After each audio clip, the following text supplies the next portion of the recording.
জানেন কি, মেয়েরা বাস্তবতার কাছে অসহায়, কখনো তার পরিবারের কাছে, কখনো তার স্বপ্নের কাছে, কখনো ইচ্ছের কাছে, আবার কখনো তার ভালোবাসার কাছে। জানেন কি, একটা মেয়ে তার জীবনের প্রত্যেকটা সময় অন্যের জন্য বেঁচে থাকে। জন্মের পর বাবা মায়ের জন্য, আর বিয়ের পর স্বামীর জন্য, সন্তান হবার পর সন্তানের জন্য। তার জীবনে কোনো চাওয়া পাওয়া থাকে না।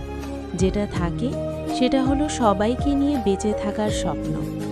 মেয়েরা পারে না তার ইচ্ছা মতো চলতে, পারে না তার ছোট্ট ছোট্ট স্বপ্নগুলো পূরণ করতে, পারে না কাউকে ভালোবেসে সুখে রাখতে। যদি বাবা মায়ের কথা মতো চলে তাহলে সে খুব ভালো মেয়ে, আর যদি বাবা মায়ের অবাধ্য চলে তাহলে সে খুব খারাপ। ভালোবাসার মানুষের হাত ধরে চলে গেলে ভালোবাসার মানুষটির কাছে সে খুব প্রিয়, অথচ তার কাছে না গিয়ে যদি পরিবারের কথা মতো চলে তাহলে সে বেঈমান, স্বার্থপর।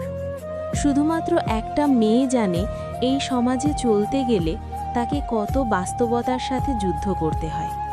মেয়ে মানে কিছু করতে হলে আগে 1000 বার চিন্তা করতে হয়, এই সমাজ কি বলবে।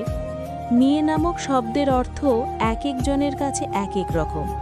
কারোর কাছে প্রতারক, কারোর কাছে বিশ্বাসঘাতক, কারোর কাছে স্বার্থপর।